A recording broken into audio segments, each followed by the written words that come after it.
nouveau sentier et embellir son avenir. À la sueur de son front, il travailla toute sa vie pour se faire entendre. Dur labeur, sans cesse et sans arrêt, sans que ça cesse, vite, vite, vite, toujours plus vite.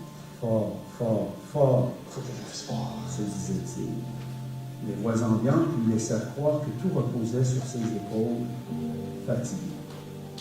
Les voix de son cœur méprisèrent la sagesse des anciens et le conseil de la vie. Les yeux creux, insoucieux de découvrir mieux, son trésor était le progrès et son ciel son porte-monnaie. Les applaudissements devenus son adrénaline et la soif de posséder sa petite copine, il était engraissé mais jamais rassasié. Possédant beaucoup mais dépossédé de lui-même. Il se donna de la peine toute sa vie, incapable de stopper ses envies. Se vantant d'être un insoumis, dispute, jalousie et orgueil de la vie. Cortège de misère et âme-même, sans pourtant voir que toute sa vie, il ne faisait que creuser sa tombe.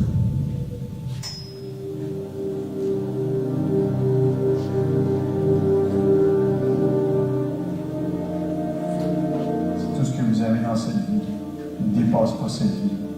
Laissez-moi vous dire que vous êtes pauvres et misérables.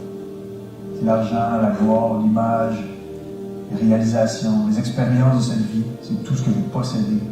Vous finirez juste par vous tuer. Vous tuer à la tâche.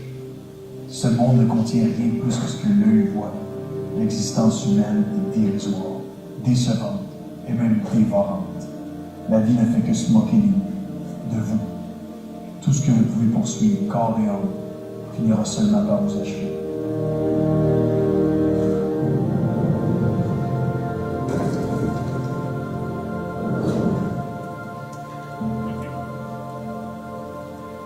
Le seul qui peut faire quelque chose pour nous, c'est celui qui est sorti de sa tombe.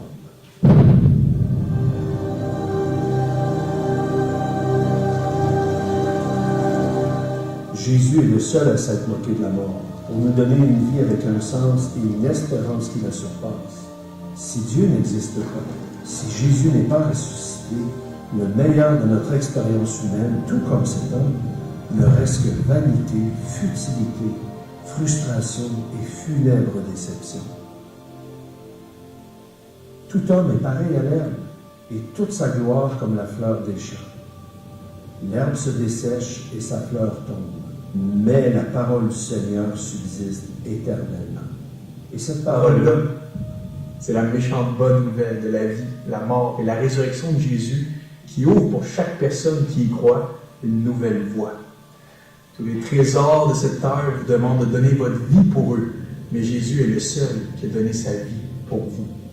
On peut passer notre vie à essayer de creuser notre tombe, ou on peut mettre notre espoir dans celui qui est sorti de la sienne.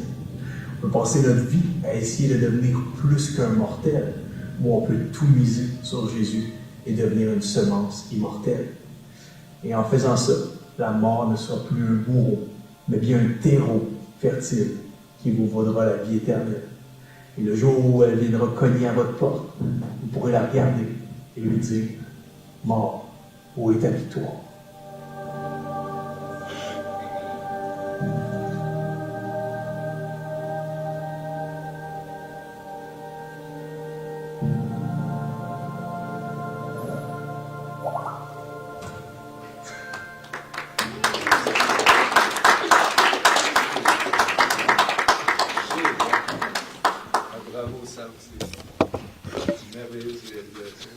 Merci, mon frère. Hey, bonsoir, la bande est ferme.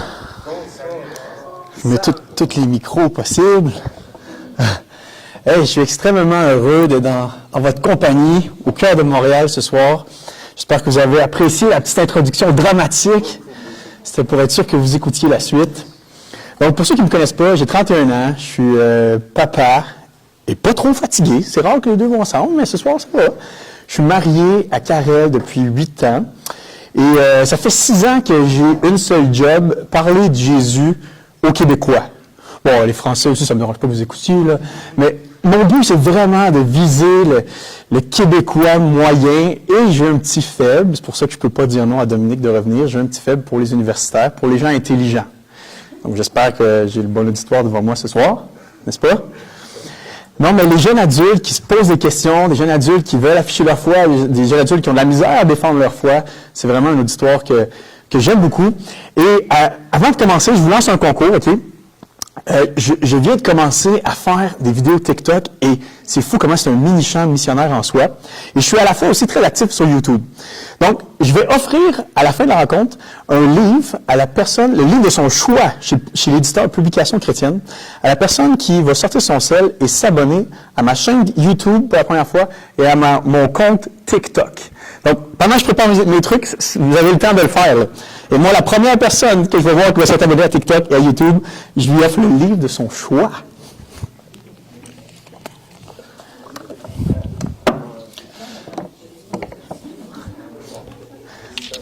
Là, il y en a qui crient leur compte TikTok, là.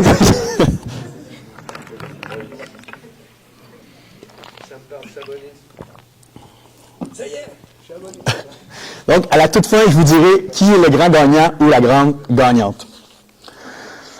Ce soir, on m'a proposé un sujet qui m'a beaucoup habité dans la dernière année. En fait, j'ai produit une mini-série de 23 vidéos sur la résurrection du Nazaréen. Je pense que j'ai répondu à peu près à tous les arguments contre l'historicité de la résurrection et je pense même que j'ai créé des arguments pour pouvoir y répondre ensuite. J'ai lu, j'ai étudié et j'étais arrivé à un certain point où je me suis demandé qu'est-ce que ça change dans ma vie, la résurrection, si je suis honnête. Et ce soir, je vais passer la première partie à parler de l'historicité de la résurrection, à aller regarder ensemble les grandes hypothèses qu'on a données à cette explosion du mouvement chrétien. Et deuxièmement, je veux aller voir comment on peut incarner cette résurrection. Quelle est la réalité transformatrice qu'il y a derrière la résurrection de ce jeune Nazaréen, il y a 2000 ans. Vous êtes d'accord avec moi que si vous cherchez à détruire, mais vraiment défoncer, tasser le christianisme de la scène, vous n'avez qu'à prouver une chose, que la résurrection est une fraude ou au mieux une fable. Prouver que c'est une supercherie, que les premiers disciples ont menti, que des fausses rumeurs ont circulé, que les os de Jésus reposent encore quelque part en Palestine, sur le territoire de la Palestine, en Israël, et le tour sera joué. Par contre, pour être honnête intellectuellement, les historiens vous diront qu'un seul scénario s'est produit. Ce dimanche matin-là, si jamais cette résurrection s'avérait crédible et fiable, vous devrez également accepter ce qui vient avec. Sans la résurrection, on s'entend, le christianisme ne resterait qu'un vœu pieux, prenant sa place aux côtés de toutes les philosophies, les idéologies, les mouvements, les spéculations religieuses. Mais si la résurrection glorieuse, corporelle, physique, historique et même éternelle de Jésus a bel et bien eu lieu, le christianisme se démarque de tout ce que l'histoire a vu se passer sous ses yeux. Parce que vous êtes d'accord avec moi que ni Bouddha, ni Confucius, ni Mahomet, ni Adolf Hitler, ni Karl Marx, ni Mao, ni aucun autre chef de mouvement d'idéologie de religion a vaincu ce dernier royaume qui finit tous, selon les statistiques récentes, par nous atteindre, celui de la mort. Vous saviez ça? Ils ont fait une recherche dans le Devoir. 100% des êtres humains meurent. Grosse recherche. Même les Québécois, là. Si Jésus n'est pas ressuscité, je serais le premier à dire, rentrons, mangeons, buvons, car demain nous mourrons. À ceux qui mangent et qui boivent, sentez-vous pas mal. Mais, par contre, si Jésus est ressuscité, l'univers entier ne tourne pas sur le même axe. Tout est différent. Le sens de la vie, le sens de la mort n'est plus le même. Et ça vaut la peine de prêter attention aux dires de se ressusciter, aux prétentions du christianisme. Et en deuxième partie, je vais vous convaincre que ça vaut la peine même de les vivre. D'abord et avant tout, l'historicité de la résurrection. On n'a pas le choix de l'aborder du mieux de ma connaissance, du mieux de notre connaissance. Les historiens vont vous dire qu'en histoire, ce qu'il faut faire, c'est pas nécessairement s'assurer avec une certitude scientifique à toute épreuve que tel événement s'est passé. En fait, on est à la recherche de la meilleure explication de ce qui s'est passé. On est à la recherche de la meilleure explication des causes. Quelles sont les causes qui ont produit les effets? Il faut faire les liens nécessaires. Et les effets chrétiens sont simples. Il y a eu l'explosion à partir de 11 peureux du plus grand mouvement de l'histoire. Le plus grand mouvement de l'histoire a eu lieu après la crucifixion de ce Nazaréen-là. Ce mouvement-là aurait dû mourir dans l'œuf. Il y avait eu d'autres messies qui avaient tenté leur révolte. Il y avait eu d'autres zélotes. Il y avait eu d'autres messies qui avaient tenté de changer les choses, de tasser les Romains. Mais vous savez qu'est-ce qui a fait que ces mouvements-là ont arrêté? La mort du Messie. On changeait le Messie ou le mouvement s'éteignait. Par contre, quand tu regardes le christianisme, le mouvement ne s'est pas éteint. Il s'est amplifié, puis un peu trop rapidement au goût des religieux. Au goût des religieux et même des Romains. Deuxièmement, il faut expliquer, on n'a pas le choix, le retournement extrêmement radical des disciples et encore plus le retournement extrêmement radical des frères de Jésus, Jacques, Jude. Comment expliquer que ces gars-là croyaient que leur frère était un fou et du jour au lendemain deviennent des piliers de la première communauté chrétienne, sont réputés pour leur morale, mais également pour leur enseignement, deviennent des leaders du christianisme et confessent publiquement que Jésus, avant d'être leur frère, est le Seigneur des vivants et des morts. Soit t'en fumes du bon, soit t'as vu ton frère ressusciter de la mort. Et troisièmement, il faut aussi expliquer le développement d'une théologie sur la résurrection aussi riche qu'on peut trouver dans le Nouveau Testament. On n'a pas le choix de dire toute cette théologie paulinienne, tout ce qu'on trouve dans les quatre récits des évangiles sur la résurrection, c'est tout ça, je veux dire, t'as pas le choix d'expliquer d'où ça peut venir. Quel est l'événement fondateur? Je suis pas en train de dire que c'est nécessairement la résurrection, mais comment ces textes-là, si cohérents les uns avec les autres, ont pu naître dans l'histoire? On est obligé de dire qu'il y a quelque chose qui s'est passé pour qu'une poignée d'hommes bouleverse l'Empire romain. On lit dans les Actes que ces hommes-là sont venus jusqu'à nous, ils ont bouleversé le monde car ils proclament qu'il y a un autre roi que César. Et ce roi-là, c'est Jésus. L'historien Paul Van Buren va dire de sa bouche, en tant qu'historien, nous préférons ne pas parler de l'événement de Pâques. Nous préférons ne pas parler de l'événement de Pâques comme un fait. C'est pas notre job. En tout cas, dans le sens ordinaire de ce mot. Nous pouvons dire quelque chose à propos de la situation avant Pâques, et nous pouvons dire d'autres choses sur les conséquences de l'événement de la Pâques, mais la résurrection ne se prête pas à être désignée comme un fait, car elle ne peut pas être décrite. Bon, je ne suis pas tout à fait d'accord avec lui, mais ça c'est un autre sujet. Là. Nous pouvons dire que Jésus est mort et a été enseveli, et que ses disciples ont ensuite été découragés et déçus. Telle était la situation avant Pâques. Après la Pâque, nous pouvons dire que les disciples étaient des hommes transformés, qui étaient prêts à affronter la mort sans crainte. Quoi qu'il se soit trouvé au milieu et qui pourrait expliquer, quoi qu'il se soit trouvé au milieu qui pourrait expliquer ce changement, ce n'est pas ouvert à notre enquête historique. Les preuves sont insuffisantes, selon lui. Tout ce que nous pouvons dire, c'est que quelque chose s'est passé. Et j'aimerais ça le paraphraser. Quelque chose de gros s'est passé. Et qu'est-ce qui s'est passé? Là est la question. Et on a proposé toutes sortes de théories, toutes sortes d'hypothèses. On a dit, Jésus n'est pas vraiment mort, il se serait évanoui sur cette croix-là. C'est un genre de coma. Et là, on aurait descendu Jésus de la croix, mais personne ne savait. Puis lui, Jésus était encore en vie, mais tout le monde serait sûr. Là, après s'être fait torturer, clouer, planter une lance dans le côté, Jésus serait encore en vie. Et là, on l'aurait mis dans le tombeau, mais comme un homme surhumain, il aurait enlevé son bandage, il aurait roulé la grosse pierre, comme un ninja, il aurait battu les 3-4 Romains qui étaient devant lui. Il serait retourné voir ses disciples et il les aurait convaincus qu'il est maintenant le Seigneur de la vie, vivant jusqu'à jamais. Cette interprétation-là, à mon avis, manque de réalisme. Je veux dire, Jésus aurait peut-être pu être encore vivant, mais jamais il aurait pu faire croire qu'il est le chef d'une nouvelle humanité, qu'il est ressuscité en gloire, qu'il est vraiment le Fils de Dieu dont la mort n'a même pas pu lui laisser une égratignure, à part ses cicatrices. Deuxièmement, on a dit que les disciples ont peut-être halluciné, une genre d'hallucination de masse. C'est des choses qui sont arrivées dans l'histoire. La résurrection de leur maître, faut le dire, était un événement qui n'était pas disponible dans leur croyable disponible. Lorsque des gens hallucinent, et c'est prouvé, lorsque des gens hallucinent, c'est parce qu'ils attendent tout un événement. Ils ont vraiment un espoir que quelque chose peut se passer. Dans le cas des disciples, c'était la dernière chose qu'il pensait qu'il allait se passer. Dans la tête d'un juif là, du 1er siècle, la résurrection, c'est quelque chose qui se passe premièrement dans le futur, à la fin des temps, à la fin du monde, et deuxièmement, c'est une résurrection collective.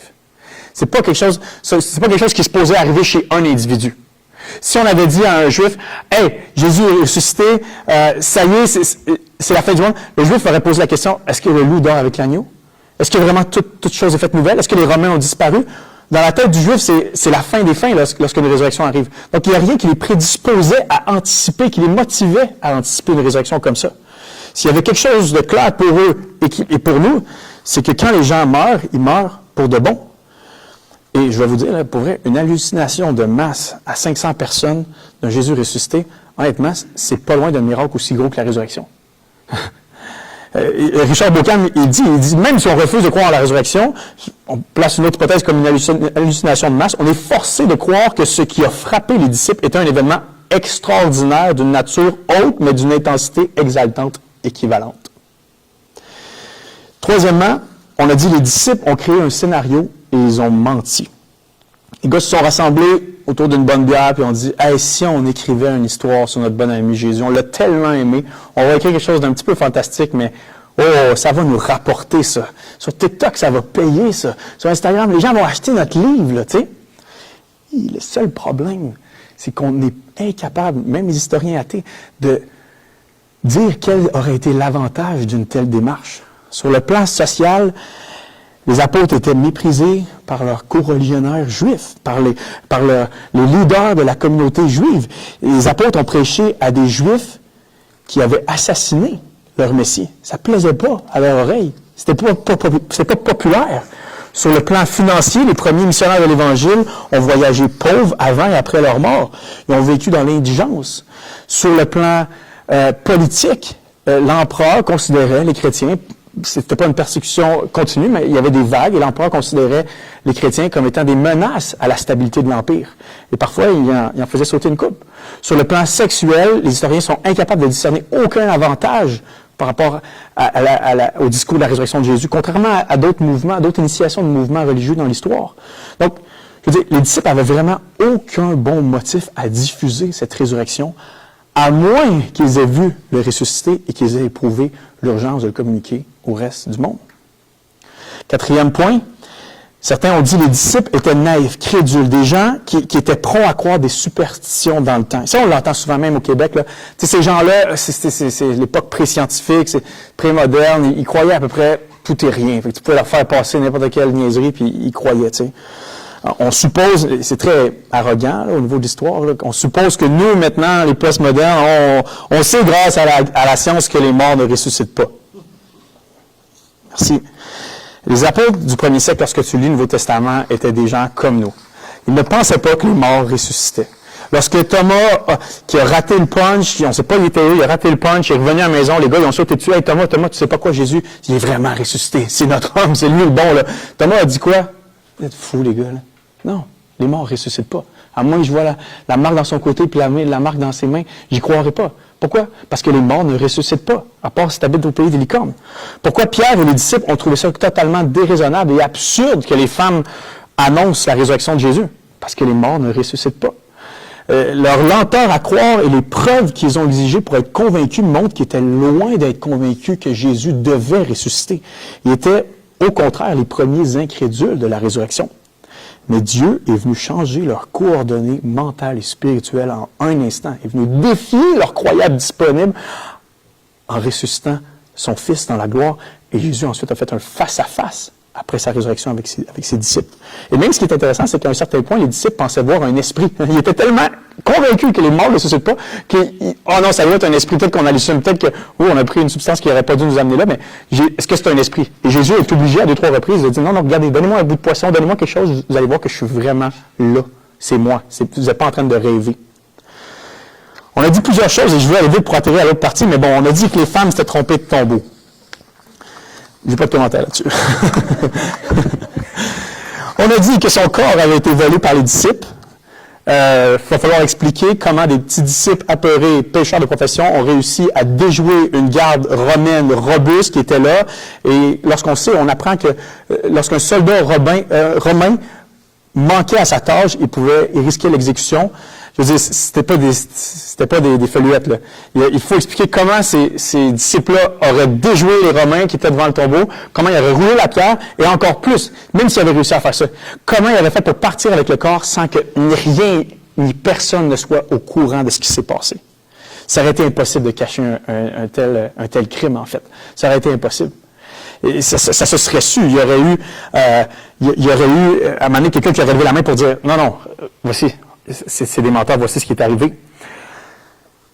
Mais encore, après tout ça, si on pense que les disciples ont peut-être secrètement volé le corps, qu'ils l'ont fait disparaître, qu'ils ont inventé un message, qu'ils ont proclamé ça aux quatre coins de l'Empire, on est obligé de chercher à comprendre comment, même confrontés à la persécution et à la mort, ces disciples-là ont continué de prêcher un Messie ressuscité. Parce que tout le monde est capable de mentir pour un mensonge. En fait, tout le monde est capable de mentir pour quelque chose qu'on est sûr que c'est vrai. Mais très peu de personnes sont capables de mentir pour quelque chose qu'on sait que c'est faux. Il arrive un point où tu flanches. Quand ta vie est en jeu, puis tu sais que c'est juste un mensonge, tu le dis, là. Surtout quand il n'y a aucun avantage politique, social. Mais les disciples n'ont pas craqué. En fait, il n'y en a pas un qui a craqué. Et ça, c'est surprenant.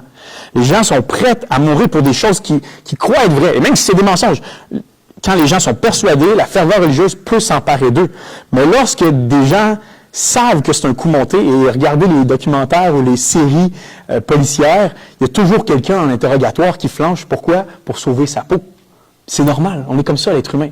Mais il n'y a aucun des disciples qui a eu cette tendance-là si humaine à dire « Non, on s'excuse, c'est un gros coup monté, tuez les autres, mais moi, laissez-moi la vie. » Non, tu ne trouves pas ça.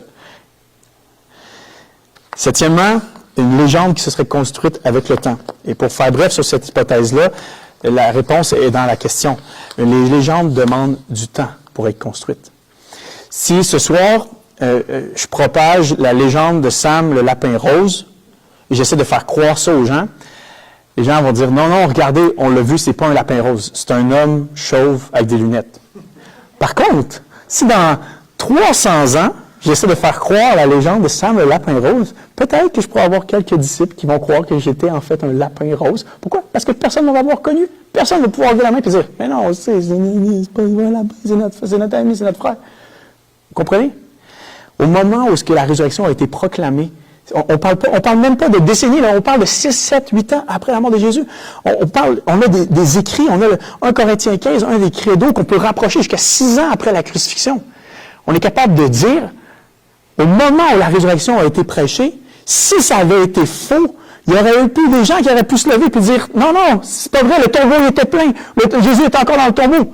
Personne n'a remis en cause que le tombeau était vide. Il y a des gens qui auraient pu dire, non, les disciples ont fait ça. Non, les disciples se sont rassemblés puis ils ont créé un grand mensonge. Il n'y a personne qui a levé la main. En fait, il y avait juste une panique générale. Coudon, où c'est qui est Jésus? Jésus, où t'es?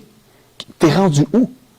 Les Romains ni les religieux ne pouvaient expliquer pourquoi le tombeau était vide. Et en plus de ça, le Nouveau Testament nous raconte des apparitions, plus d'une dizaine d'apparitions de Jésus post-résurrection, qui nous prouvent que ces deux faits-là mis ensemble nous donnent la meilleure explication. Jésus a bel et bien vaincu la mort. Vous pouvez enfermer la vie avec un grand V dans un tombeau, elle n'y restera pas. Et ça, c'est les cycles de persécution et de crucifixion qu'a vécu Jésus durant toute l'histoire. Hein? Des philosophies qui ont tenté d'enfermer Jésus, des idéologies qui ont tenté de l'enfermer, et je ne sais pas comment, mais ils trouvent toujours un moyen de s'en sortir. Ils trouvent toujours un moyen de ressusciter. La meilleure explication est la plus simple, et ça c'est souvent le cas en histoire. Il a été mis au tombeau, et comme il l'avait dit, il n'était plus là le 3e jour. Il est ressuscité. Jésus a foutu une volée à la mort. L'amour parfait ne pouvait pas être retenu par la haine, le péché, par le meurtre humain. L'amour parfait a vaincu la mort. Il est apparu à plus de 500 frères à la fois, dont la plupart vivent encore aujourd'hui, dit l'apôtre Paul, hein, en Corinthiens 15. Il est quasiment en train de dire, si vous ne croyez pas, allez leur demander. Des gens de Corinthe qui lisaient ça pouvaient aller voir les gens qui ont vu Jésus ressusciter au moment que la lettre aux Corinthiens était écrite. Pouvez-vous imaginer ça? Et c'est pour ça que même les historiens athées de ce jour, des grandes universités américaines, et je parle des historiens honnêtes qui sont dignes de ce nom-là, là, vont encore vous dire, écoute, soit il s'est passé quelque chose de gros, soit la résurrection est vraiment la meilleure explication. Je ne suis pas en train de dire qu'ils vont y croire nécessairement. Ils vont dire, ça reste à ce jour, selon les données de l'histoire qu'on a en notre possession, la meilleure explication à ce qui s'est passé. Jésus n'est pas ressuscité seulement dans le cœur des disciples le dimanche matin. Ils se sont levés, ils ont pris un bon café, puis « Oh, il me semble qu'on sent une chaleur spirituelle. » Tous les récits des évangiles nous démontrent un Jésus qui est là physiquement parlant, qui est là corporellement, un Jésus qui est présent. Je vous cite N.T. Wright, et si vous avez un livre à lire sur la résurrection de Jésus, c'est bien le sien, une grosse brique qui aborde la résurrection dans toute sa splendeur et dans tous ses contours. Il dit, les deux choses qui doivent être considérées comme historiquement certaines lorsque nous parlons de la première Pâque sont le tombeau vide et les rencontres avec le Jésus ressuscité. Et je vous cite maintenant un athée, Gert L. Deman, un des principaux critiques de la résurrection, qui va admettre de lui-même dans ses écrits, il peut être considéré comme historiquement certain que Pierre et les disciples ont eu des expériences après la mort de Jésus dans lesquelles Jésus leur apparaissait comme le Christ ressuscité. C'est fort, hein? Un critique de la résurrection. Lui, personnellement, il n'y croit pas. Mais son honnêteté intellectuelle l'amène à dire, ils ont vu quelque chose qui leur semblait être le Christ ressuscité. La meilleure explication. Maintenant, qu'est-ce que l'incarnation, qu'est-ce que l'incarnation de la résurrection pourrait ressembler? Autrement dit, même si on croit historiquement, intellectuellement, et de tout notre cœur que ce Jésus-là est ressuscité, quelle différence ça peut faire dans notre quotidien? Est-ce que ça a vraiment un impact? Et je vais aller rapidement dans certaines vérités si profondes qu'on trouve dans les évangiles, mais surtout dans les lettres pastorales, et surtout dans les lettres de Paul, où est-ce que c'est comme si Paul avait voulu, et les pasteurs de l'époque avaient voulu faire atterrir la vérité de la résurrection. Il va peut-être vous surprendre, là, mais la première vérité choquante et pratique de la résurrection, c'est que Jésus est vivant. Vous avez pensé à ça? Jésus est vivant, live, maintenant, ici.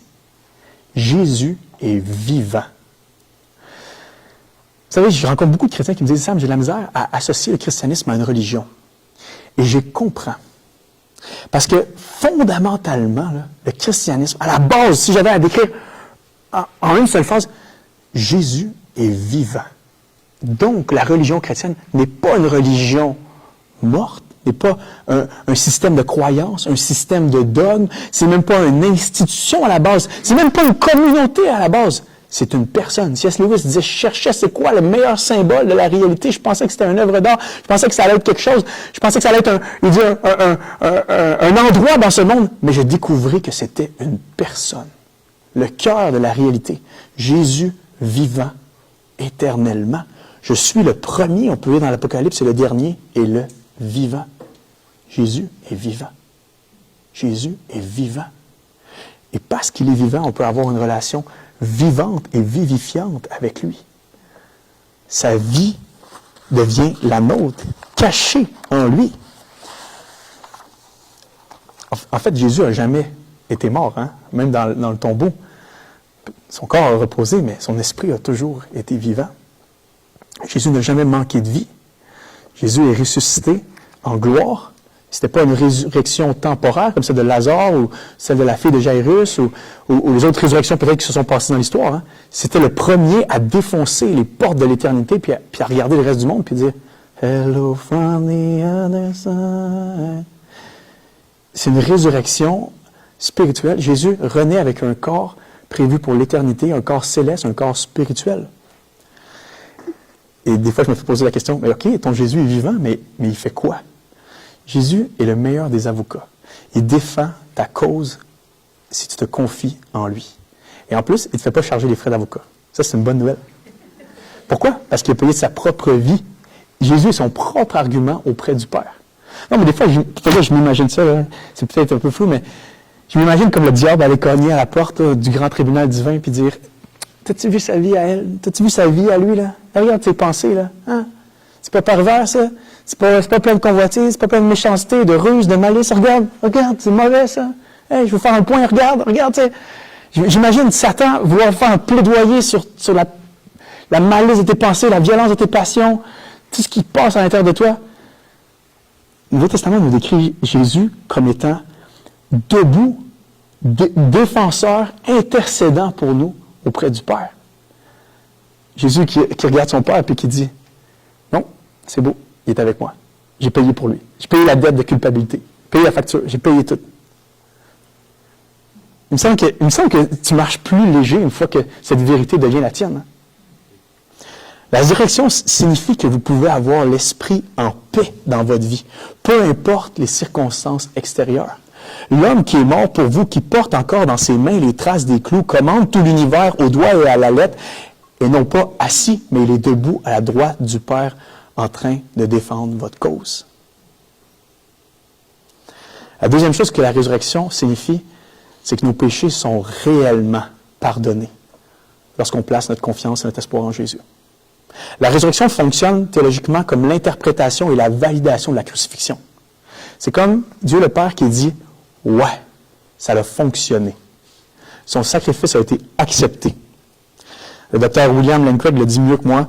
Il dit « L'importance de la résurrection de Jésus réside dans le fait que ce n'est pas n'importe quel vieux Joe Blow qui a été ressuscité des morts, mais c'est Jésus de Nazareth. Le gars dont la crucifixion a été provoquée par la direction juive en raison de ses prétentions blasphématoires à l'autorité divine. Si cet homme a été ressuscité des morts, alors le Dieu qui l'aurait blasphémé a clairement confirmé ses prétentions.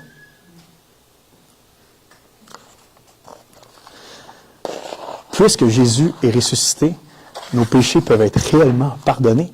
Jésus est digne de confiance. Jésus est digne d'amour. Jésus a respecté sa parole. Jésus peut tout faire ce qu'il promet et on peut avoir l'assurance de notre justification. Romains 4, 25. Il a été livré à la mort à cause de nos péchés et Dieu l'a ramené à la vie pour nous rendre justes devant lui.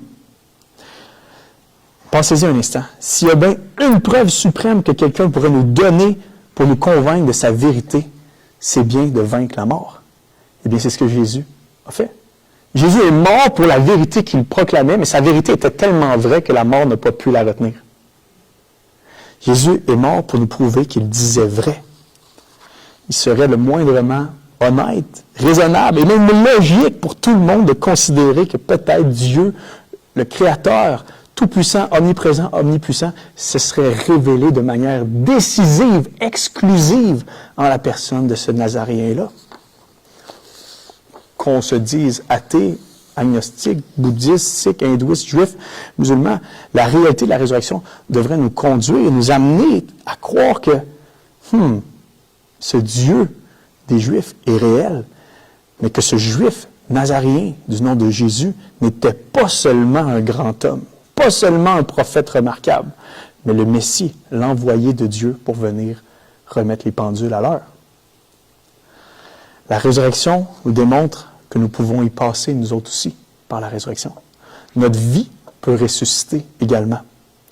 De ce côté-ci de l'éternité et de l'autre côté.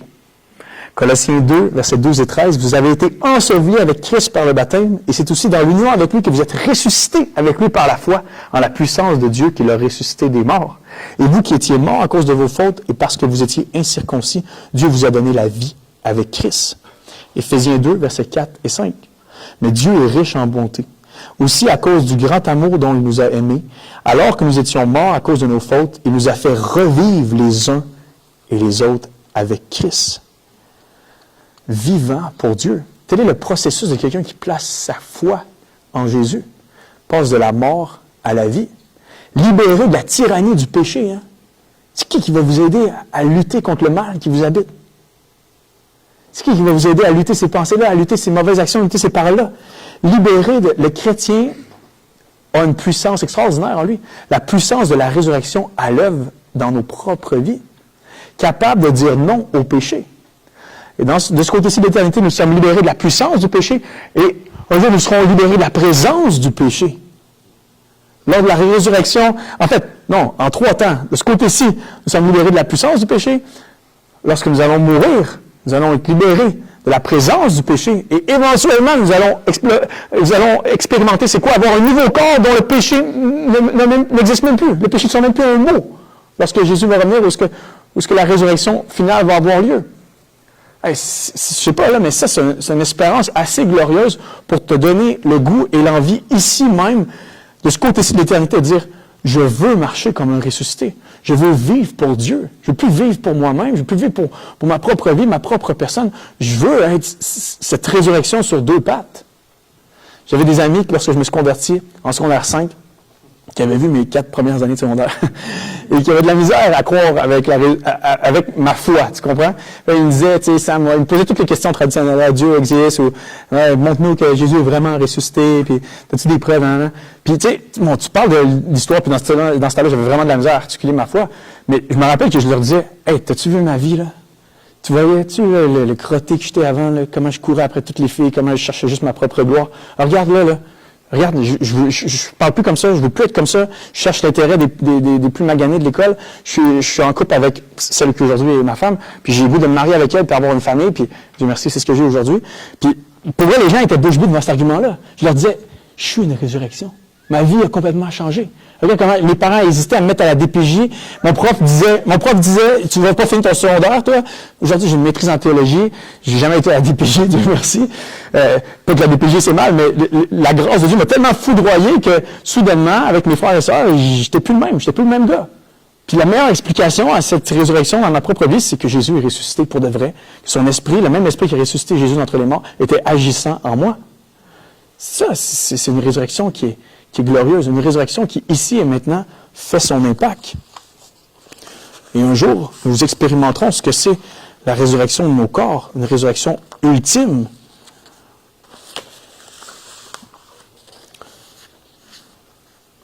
Seul un Jésus ressuscité peut nous envoyer son esprit. C'est l'argument de Pierre à la Pentecôte. Qu'est-ce qui se passe? Les flamèches de feu, qu'est-ce qui se passe? Les gens qui parlent? Ce Nazaréen-là que vous avez crucifié, Dieu l'a fait Messie. Dieu l'a fait Seigneur et Messie. Il siège à la droite de Dieu et c'est pour ça qu'il peut envoyer son esprit. Parce que Jésus est ressuscité, l'Esprit de Dieu peut nous habiter, nous faire enfants de Dieu, nous changer, nous transformer. La résurrection change que Jésus est vivant. La résurrection change que Jésus est là. Et ça va être un des plus grands réconforts pour vous qui accrochez votre vie à Jésus. Vous allez pouvoir vous accrocher à cette parole de Matthieu 28, Jésus qui regarde les siens et qui dit, les gars, tout le pouvoir de cette terre, il n'y a pas un athlète, il n'y a pas un professionnel, il n'y a pas un homme politique, il n'y a même pas de Taylor Swift, il n'y a personne qui a autant de pouvoir que moi dans ce monde. Et je vous fais la promesse, jusqu'à la fin du monde, je suis tous les jours avec vous. Puis, je ne sais pas vous êtes où dans votre vie, mais vous allez avoir de ces moments-là où tout le monde est parti, vous êtes tout seul avec vous-même et vos problèmes. Vous allez avoir de ces moments-là que vous avez besoin que Jésus soit là. Moi, je suis jeune papa. Qui est jeune parent dans la salle? Bon, personne ne me comprend, ça, c'est pas le fun. J'ai 2 jeunes enfants. Ok, c'est bon. Une sympathie dans le temps, là. Je suis jeune papa, là, puis on a expérimenté tellement de temps pour être qu'on devient parent. Vous confirmez? Et c'est plein de renversements, de deuil, de bouleversements, mais c'est beau, c'est imprévisible, puis ça nous transforme. Mais je me rappelle d'une circonstance. On venait d'un camp de jeunes en Abitibi. Déjà, juste les mouches là-bas, j'avais besoin que Jésus soit là. Et là, le camp fini, tout le monde pogne la gastro, numéro 2. On vient à la maison. La dernière journée du camp, je voulais vous dire, j'ai fait un claquage. Je me suis pensé jeune, j'ai joué au ballon chasseur. Mauvaise idée. Claquage, gros bleu sur la cuisse, de la misère à marcher. On revient à la maison, la gastro s'empare de toute la famille. Et là, j'ai ma petite fille qui, dans ce temps-là, devait avoir comme 2 ans et demi, qui vomit, mais à répétition, genre 16 fois. Et là, je m'en vais à l'urgence. Et là, il est 4 heures du matin, 3h30 du matin. Je suis brûlé, j'ai la jambe claquée. Ma femme est à la maison avec mon autre petit qui a lui 1 an et demi, puis tout ça en même temps. Puis là, je suis dans la salle d'hôpital, puis tu sais, quand t'as juste comme, t'as même pas assez de temps pour interpréter ce qui t'arrive, tellement qu'il t'arrive des bad luck, là. T'as déjà vécu ça? Tu ne demandes pas que ça change, tu demandes juste d'avoir assez de disponibilité d'esprit pour être capable d'interpréter ce qui t'arrive, mais t'es même pas capable de l'avoir. Et là, je suis là, je marche avec ma fille, puis là, je chante tranquillement, le vomi dans mon dos. Et là, je continue, c'est vrai. Non, mais je me dis, mon seul réconfort dans ce temps-là, là, c'était pas, je suis capable, je suis beau, fort, je suis à dessiner, Sam, vas-y, mon intérieur. Mon seul réconfort, c'était, Jésus, t'es là. Jésus, tu savais que ça allait m'arriver. Je te fais confiance. Jésus, t'es là. Et là, ça dégoûte du fardeau. Non, mais ça, si c'est pas la puissance de la résurrection à l'œuvre, je ne sais pas ce que c'est. Et vous allez avoir besoin, vous aussi, de cette puissance-là extraordinaire. Jésus, t'es là. Et je pourrais continuer, j'ai des notes et des notes devant moi, mais je veux pas éterniser. On peut avoir la confiance que Jésus est à nos côtés, que Jésus intercède pour nous. On peut viser plus haut avec nos vies. Hein? L'apôtre Paul fait un lien entre vous êtes ressuscité avec Christ, mais cherchez à aspirer aux choses d'en haut, aspirer à ce qui n'est pas temporaire, qui n'est pas temporel, mais aspirer à ce qui est à la droite de Dieu, aspirer à avoir une vie centrée sur Christ. Visez des réalités qui sont éternelles, célestes avec vos vies. N'ayez plus peur de la mort, Jésus est ressuscité. La mort est rendue pour vous une petite abeille qui tourne, mais qui n'a pas d'or. C'est pas mal. Pour le chrétien, là, la mort, c'est pas la fin de la vie, c'est la fin du mal, c'est la fin du péché. Le chrétien est celui qui naît 2 fois et ne meurt jamais. La résurrection nous offre une bonne raison, enfin, de vivre et de mourir. Ce que Søren Kierkegaard cherchait, hein, j'ai besoin de comprendre mon but dans la vie, disait-il, de voir ce que Dieu veut que je fasse. Cela signifie qu'il me faut trouver une vérité qui soit vraie pour moi, c'est-à-dire que je dois trouver l'idée pour laquelle je peux vivre et mourir. La résurrection nous offre un sens éternel à nos vies. Si nous vivons pour le Seigneur. Si nous mourrons pour le Seigneur. Notre propre vie ne nous appartient plus. La mort ne nous séparera même pas de ce qu'on a de plus cher, c'est-à-dire de Christ. Pensez à ça dans cette vie. Pensez à ça un instant. Ce que vous avez de plus cher, tout ce que vous avez de meilleur, même vos beaux yeux, votre propre corps, tout finit avec un X. Tout s'arrête. Par contre, lorsqu'on place notre confiance en Jésus, ce qu'on a de plus cher, c'est Jésus. Et ça ne s'arrête pas. Rien ne va pouvoir nous séparer de son amour. Et ça, c'est à cause que la résurrection est vraie. Et parce que la résurrection est vraie, c'est un message qui mérite d'être annoncé aux 4 coins de la terre. Parce que Jésus est vraiment ressuscité. Jésus leur dit quoi? Acte 1:8, vous allez être remplis du Saint-Esprit et vous allez être mes témoins partout où vous allez. Vous allez être mes témoins au niveau local, mais même plus loin. Vous allez annoncer ça au reste du monde. Et c'est la raison pour laquelle, avec Sam Paul, je fais ces vidéos-là depuis 6 ans. Je me promène partout au Québec, dans des camps, dans des écoles, dans des prisons, dans des groupes sportifs, des groupes d'athlètes, puis j'annonce le même message. Ce gars-là est vraiment extraordinaire. C'est le Fils de Dieu, le seul qui peut te regarder dans les yeux et te dire « Va, tes péchés sont pardonnés ». Et s'il peut le faire, c'est parce qu'il est mort pour tes péchés et ressuscité pour te le prouver.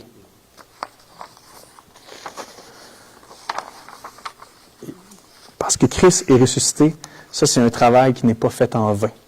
À vous qui tentez d'annoncer l'Évangile, de peine et misère à vos collègues, aux gens autour de vous, rappelez-vous que ce travail-là n'est pas fait en vain. C'est la conclusion de 1 Corinthiens 15. Ce gros chapitre sur la résurrection, Paul termine en disant, ça c'est un travail qui n'est pas vain. C'est un travail qui vaut la peine d'être fait. Un travail qui a une portée éternelle. Amen. Donc je m'arrête ici. Merci pour votre effort cérébral et spirituel à tenter de me suivre. On va prendre le temps de faire une petite période de questions, discussions. Et je dis questions, mais ça pourrait être aussi comme, y a-t-il quelque chose que vous aimeriez rajouter ou un commentaire qui vous vient à l'esprit? Bien évidemment, j'ai couvert beaucoup de stocks, là, et on aurait pu aller beaucoup plus en profondeur, mais on va essayer de faire descendre ensemble un petit peu ce qui vient d'être dit. Allez au micro pour ceux qui nous suivent en ligne, comme ça, ils peuvent entendre vos questions. Salut. Tu peux monter Salut. le micro. C'est vraiment le fun. Merci pour ta présentation.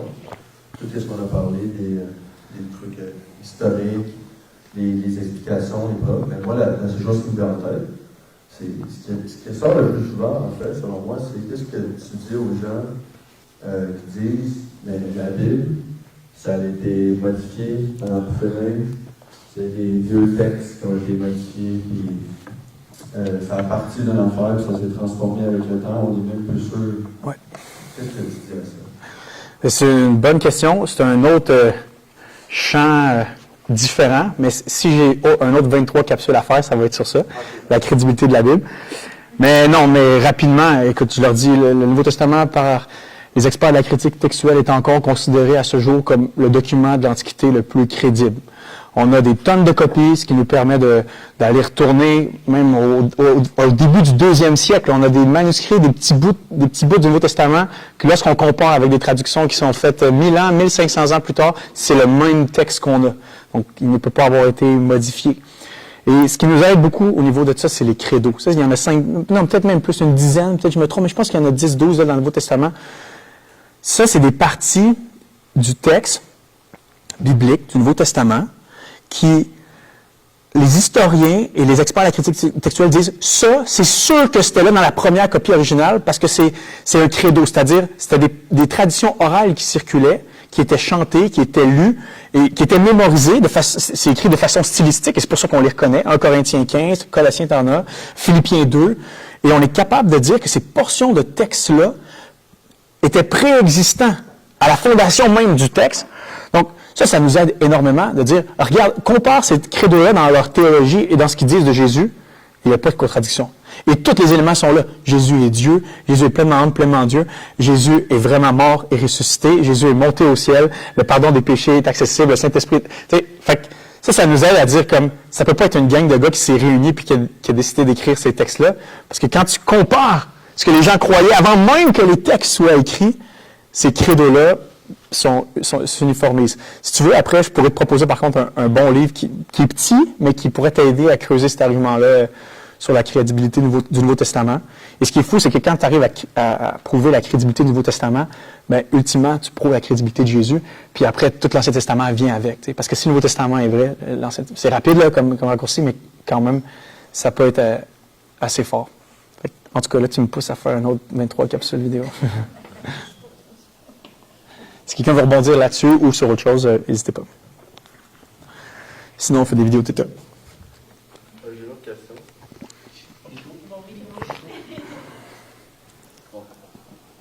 C'est comme deux, trois petites questions ensemble, mais je pense que ça se répond assez vite. Pour qu'est-ce qui est des vidéos de tous les projets, ouais. Toi, tu fais quoi? Est-ce que tu t'occupes de toute la musique, la direction? Qu'est-ce que tu t'occupes là-dedans? Ça, c'est la question. L'autre question, c'est comment tu as commencé tout ça? Merci, bonne question. Au départ, je m'occupais de tout et c'était beaucoup moins bon. Mais dans les dernières années, on a engagé à contrat une vidéaste pour plusieurs de nos capsules. Tu vois, comme celle-ci, là, moi, j'ai écrit le texte, mais c'est elle qui a pensé le concept et qui a fait le montage aussi. En passant, demain matin, à 7 h, je sors une capsule qui va s'appeler « Je ne suis pas très religieux ». Je me fais souvent dire ça quand je parle aux gens sur la rue. « Ah non, moi, je suis pas très religieux ». Fait que j'étais allé en plein centre-ville de Montréal. J'ai posé une question aux gens. « Êtes-vous religieux? » Et là, ça a amené à plein de réponses et je pars de ça pour juste amener le fait qu'on est tous extrêmement religieux. Fait que, et ton autre question concernait ça fait combien... Comment ça a commencé? Ouais. Ça se fait où, ça? Ouais. Bonne question. En fait, moi, je suis de tradition évangélique. J'ai été pasteur d'un groupe de jeunes pendant 6-7 ans. À chaque vendredi soir, je me réunissais avec ces jeunes-là et j'avais un seul but, prêcher l'Évangile de façon à faire atterrir le message. Je voulais que ça soit pertinent, persuasif, je voulais que ça soit contextuel à leur réalité. Et après 7 ans, mon ministère a comme pris un petit switch. Et là, je me suis fait approcher par un gars qui dit « Hey Sam, pourquoi on ne ferait pas des vidéos avec ce que tu fais? Tu fais des prédications, tu aimes ça mettre ça imagé, tu as un petit côté théâtral. » Et là, on a lancé une première vidéo. Eh bon Dieu! La première vidéo qu'on a faite, on a rendu à plus de 100 vidéos. Ça fait 6 ans de ça, donc j'avais 25 ans à peu près. Ouais. Puis ce qui est fou, là, c'est qu'on ne savait pas où on s'en allait. Nous, on a fait une capsule, et là, ça a explosé. Les gens étaient comme « Amène-en plus », je recevais des invitations partout. Ça m'a vraiment prouvé qu'il y avait vraiment une soif, et particulièrement chez les jeunes. Les jeunes m'approchaient, là, on n'a jamais entendu ça, là, mais c'est la chose la plus magnifique que j'ai jamais entendue de ma vie. Personne ne m'a jamais parlé de Jésus à part de me dire que c'était une niaiserie qui avait marché sur l'eau puis c'était pas vrai. Mais toi, tu nous parles de Jésus comme dans une classe de secondaire 4, je me fais dire ça, là, genre, en tout cas, j'ai reçu tellement de confirmations que je devais continuer à annoncer l'Évangile parce que ça répondait vraiment à un besoin criant. Et là, ça fait 6 ans qu'on sort des vidéos, les unes après les autres. C'est stimulant, comme dit.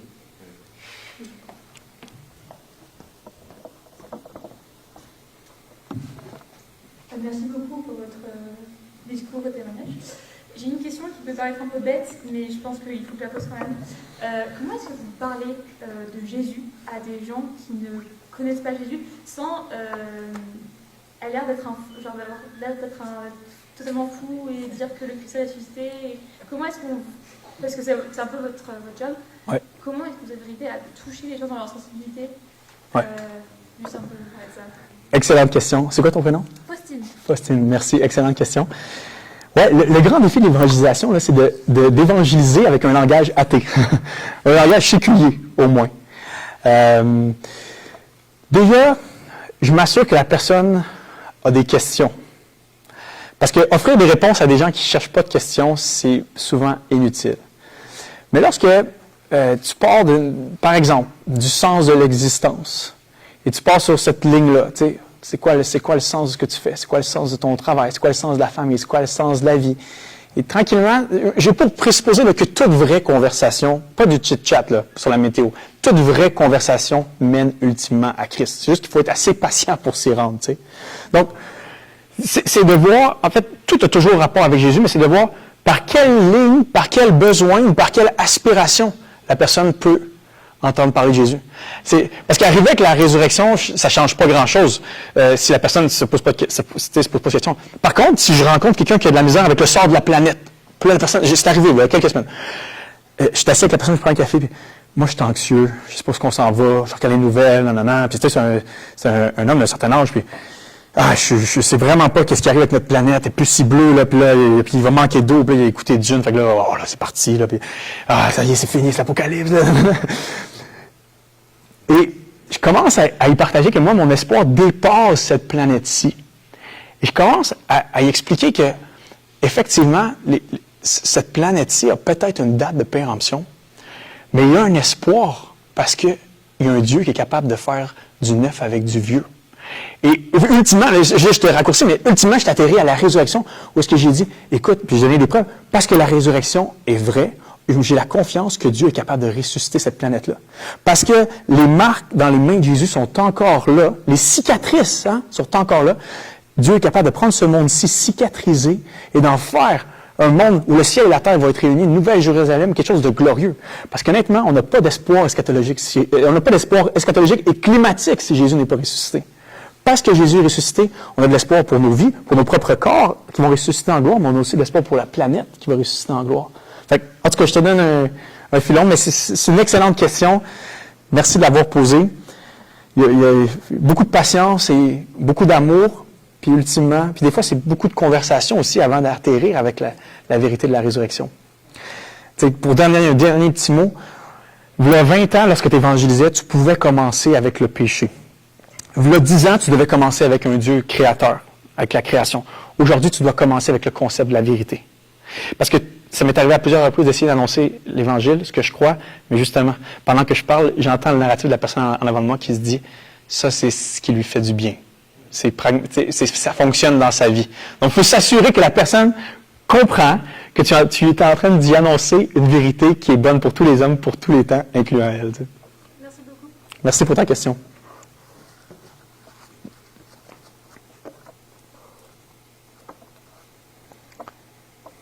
Promis, je vais répondre plus courtement si vous venez poser des questions.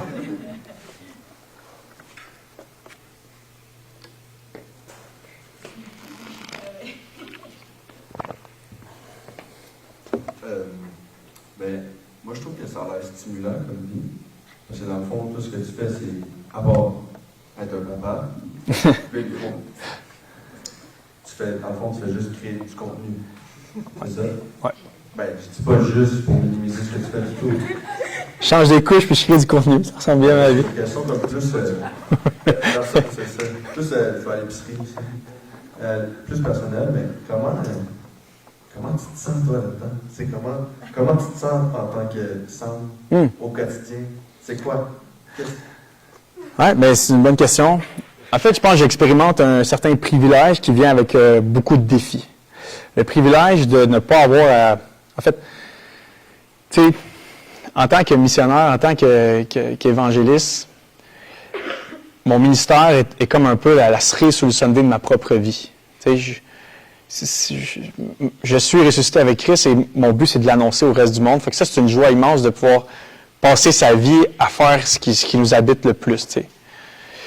Mais en même temps, ça vient avec tout plein de défis, parce qu'être missionnaire au Québec, déjà gagner sa vie, ça fait 6 ans que j'ai pas fait aucun travail séculier, là. Puis je suis pas rémunéré par YouTube, là. C'est des chrétiens, c'est des organisations, c'est des églises qui croient en ça. Ça, c'est un certain défi, d'arriver juste à gagner sa vie pour pouvoir être libéré temps plein. Mais pour être honnête, là, je trouve ça palpitant comme vie, là. Je trouve ça excitant, c'est plein d'aventures, c'est plein de rencontres, c'est beau. Je remercie le Seigneur de m'avoir amené dans ce sentier-là, parce que par moi-même, j'aurais même pas pu le créer, tu sais.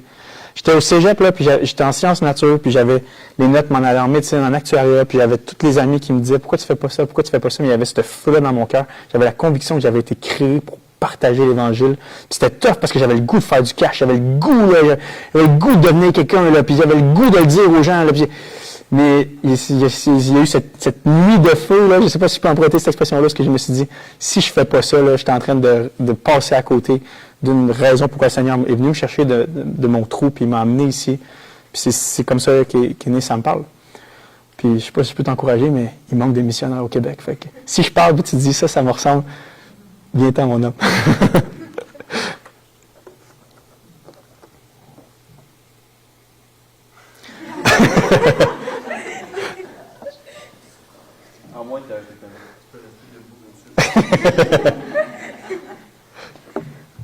J'espère que je suis un bon public. Je l'ai payé pour qu'il me pose des questions. T'as-tu, tu sais, parce que pour quelqu'un tu sais, qui est extérieur à ça, va dire, tu sais, tu fais ce que tu aimes, tu as une vie qui est, comme j'ai dit, stimulante. T'as-tu encore des rêves? T'as-tu des projets, des rêves, des choses que tu dis, genre, que tu vois encore comme une montagne, pas dans le sens que trop difficile, mais dans le sens que, genre, j'ai envie de monter cette montagne-là aussi? Et si tu veux, je t'enverrai un screenshot de mon écran d'ordinateur, ça va me faire plaisir. Mais c'est tout plein de projets, c'est tout plein d'idées. Mon but, c'est de rendre l'Évangile pertinent et accessible, digestible pour les Québécois. Il y a 1001 façons à travers les plateformes web maintenant, à travers des documentaires, à travers des vidéos percutantes. Fait que oui, c'est ça qui me stimule de voir comment on peut atteindre le peuple québécois dans son propre langage, dans sa propre identité. Tu sais, on a les viandes du Québec, les fromages du Québec, mais moi, j'ai le goût qu'on ait le Jésus du Québec. Pas un Jésus importé, pas un Jésus de l'histoire, pas un Jésus des Européens, pas un Jésus des Américains, pas un Jésus des évangélistes. Non. Un Jésus à nous, qui restaure nos vies, qui restaure nos familles, qui restaure nos villes, qui restaure notre société, qui restaure notre Québec en entier. Fait que je pense même pas que ma propre vie pourrait réaliser ça, mais je veux être un maillon dans cette chaîne-là, peut-être même une étincelle dans cette chaîne-là. Wow. Je peux poser une question? Oui. C'est où que tu vois les signes de la résurrection dans la société ici aujourd'hui? Ça, c'est une excellente question. Parce que si tu m'avais dit, si vous m'aviez dit, c'est où que tu vois des signes autour de toi, ça aurait été facile. Parce que la résurrection, c'est pas quelque chose d'étrange. Là, quand on pense que chaque printemps, tout ressuscite, hein? C'est Martin Luther qui a dit la promesse de la résurrection est écrite dans chaque bourgeon. C'est pas difficile à voir. Je vois des signes de la résurrection à quelques endroits ciblés. Et là, je vous donne mon pouls, là.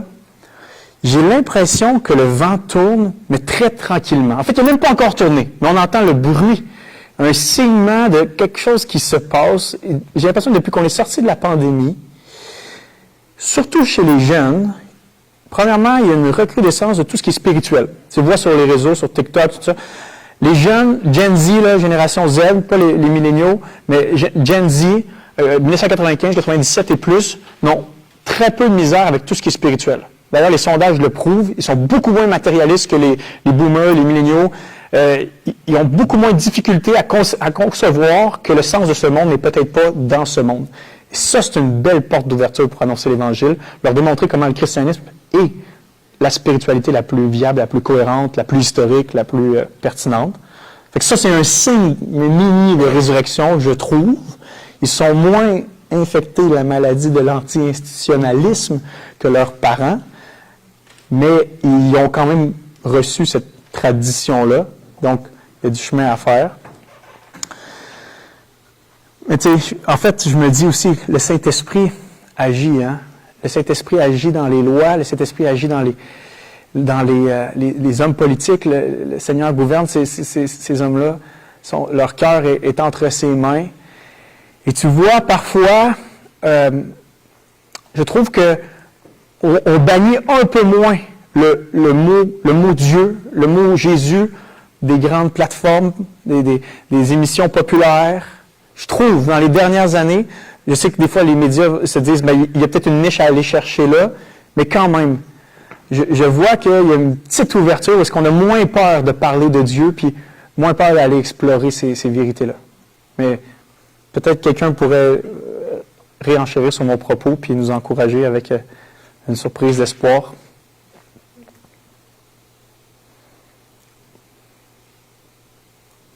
Oui. Comme vous avez dit, le fait que la tradition anticléricale est moins forte, les gens ne connaissent plus rien du christianisme, Ouais. on peut partir des fois sur une meilleure base. Il y a toujours les mêmes préjugés, mais moins forts, moins tenaces. Ouais. C'est la préjugée au Québec qui sont assez forts. Des fois, c'est vrai que je vois les jeunes, moi je suis un peu plus vieux que toi, je vois les jeunes début vingtaine qui sont un peu plus ouverts que les personnes de mon âge qui sont fin trentaine. Ouais. Et encore plus vieux, ils sont encore moins. Il y a peut-être quelque chose là-dedans. Ouais. Ils sont peut-être prêts à redonner une chance ou à réintégrer ou à rentrer dans une soirée comme on a à soir ou dans un événement de jeunes ou d'aller juste porter une oreille attentive, tu sais. Puis après, le défi est lancé à nos communautés, d'être accueillantes, d'être ouvertes, puis d'être vraiment aimantes envers ces jeunes-là qui connaissent rien puis qui osent venir faire le pas d'écouter, d'entendre, de se réunir. Je le vois aussi, cet élément-là, où est-ce qu'il y a quand même, je trouve qu'il y a plus de jeunes qui choisissent de perdre leur vie pour l'annonce de l'Évangile et qui décident de faire des choses audacieuses, de faire des grands rassemblements, de partir des nouveaux projets missionnaires, des trucs créatifs et très novateurs. Puis ça m'envoie le signe que quand les facultés de théologie sont pleines, quand les jeunes sont là, puis ils veulent se former pendant 3-4 ans pour être de meilleurs missionnaires, tu te dis, OK, c'est peut-être la genèse d'une certaine résurrection. Parce que c'est eux ensuite qui vont prendre le devant des églises, des projets missionnaires.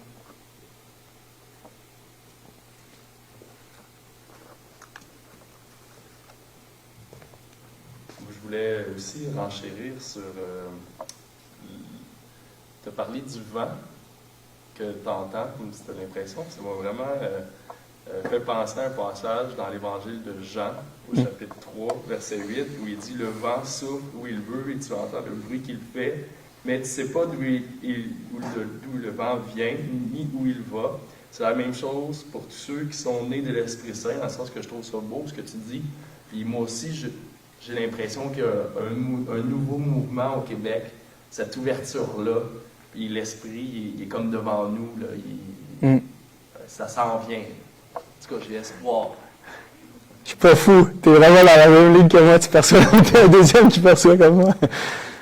Ouais, une surprise d'espoir. Tu sais, quand je regarde des jeunes hommes dire hey, moi, Jordan Peterson, il m'a fasciné, je suis rentré dans une église catholique. J'écoute un Jonathan Pajot sur le sens de la vie, le symbolique, derrière Narnia, derrière le Roi Lion. Puis, tu sais, je veux dire, tu te dis, OK, il y a vraiment des jeunes là, qui... Tu sais, c'est quoi le problème? C'est que les boomers, là, puis les gens qui ont claqué la porte de l'Église là, en 1960, 70, 75, 80, l'affaire, c'est qu'ils sont encore croyants, ils sont juste non pratiquants. Quand tu leur parles, ils sont encore dans une vision du monde judéo-chrétienne. Souvent, c'est des gens qui accordent une très grande valeur à la famille nucléaire, qui comprennent pas tout le mouvement LGBTQ+, qui ont de la misère avec tout ce qui est un peu trop progressiste. Ils vont accorder énormément de valeur à l'engagement, au travail, à la persévérance, aux enfants, tu sais, tout ça. Ils sont encore fondamentalement dans une vision judéo-chrétienne de la vie et ils en bénéficient tout en rejetant le Créateur. Par contre, leurs enfants, moi je les ai sur TikTok, leurs enfants, eux autres, tu sais, eux ils ont mangé des raisins, puis c'est leurs enfants et leurs petits-enfants qui ont les dents agacées. Parce qu'eux, ils arrivent, là, puis eux, ils n'ont pas ce fondement à la vie, là. Eux, on leur dit, crée ton propre sens, deviens ta propre raison de vivre, trouve ton identité, trouve tout ce que tu veux être. Et ça, c'est anxiogène, ça, c'est emprisonnant, ça leur fait vraiment du mal au final. C'est pas le cas de leurs parents, tu sais. Fait que c'est peut-être pour ça que la crise est encore plus forte, je trouve, chez les jeunes, cette crise-là de sens, il faut que j'en trouve un. Et là, ils tombent sur un jeune prédicateur de l'Évangile ou sur un Jordan Peterson ou c'est quelqu'un qui fait du sens, puis là, tout d'un coup, ouais, OK, il y a peut-être un sens plus riche, tu sais, à cette vie que juste ce qu'on m'a dit à l'école, tu sais.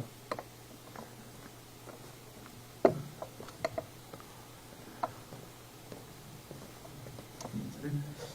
C'est ça pour rebondir sur le thème de la toute première question qui a été posée. Au début de votre conférence, vous avez bien parlé, vous avez bien exposé l'intérêt qu'il y a à s'intéresser à Christ, à la résurrection d'un point de vue historique, d'un point de vue de son historicité. Puis dans ce discours-là, on cherche les raisons historiques, scientifiques de la résurrection. Un peu après, dans votre conférence, vous avez aussi montré que dans la résurrection, ça se présente comme une vérité de cœur, une vérité intime. C.S. Lewis disait la vérité se présente comme une personne. Donc là, vous avez comme mis en compte deux conceptions de la vérité, une plus scientifique, une plus personnelle, intime, de cœur. C'est comme deux vérités qui s'adressent à deux parties différentes de notre âme, si on veut. Plus la raison, plus le cœur. Ma question serait que vous développez un peu sur les manières d'articuler ces vérités-là. Comment comprendre le lien entre elles. Tu m'as bien écouté. Excellente question et c'est bien résumé. C'est vrai. Je crois que la résurrection est une vérité dont on peut s'approcher par la raison, mais ultimement, on doit l'approcher avec la foi. Lorsque Jésus s'est présenté à Thomas, le plus grand problème de Thomas n'était pas de voir les marques dans le côté de Jésus, ni ses clous. Le plus grand problème de Thomas, c'est qu'il s'est placé comme le centre du monde, comme étant, si moi je ne vois pas la vérité, ça veut dire que c'est pas vrai. Il a manqué de confiance envers les disciples, ses amis, mais il a manqué de confiance aussi envers Jésus, qui tout au long de son ministère avait dit qu'il allait ressusciter. Le problème de Thomas, c'est qu'il était pogné avec un cœur dur, pécheur, obstiné, égocentrique. Et Thomas devait ressusciter lui-même pour être capable de croire au ressuscité. Et c'est bien de le mentionner. Tu peux amener un historien à dire quelque chose d'aussi grand que la résurrection s'est probablement passée, mais moi, j'y crois pas. C'est une chose, mais à un certain moment donné, ça demande le saut de la foi, où est-ce que tu dis, en fait, je ne crois pas juste à la résurrection, je crois dans le ressuscité. Et elle est là, la nuance. C'est pas juste un fait historique auquel je m'accroche puis je défends toute ma vie, tu sais. Non. Le ressuscité est mon sauveur, tu sais, mon Seigneur. Et les deux sont nécessaires. Puis, tu sais, lorsqu'on croit, on comprend, mais en comprenant un peu mieux, on arrive à croire aussi, tu sais. Donc, j'espère que ça l'aide un peu. Excellente question, excellente remarque.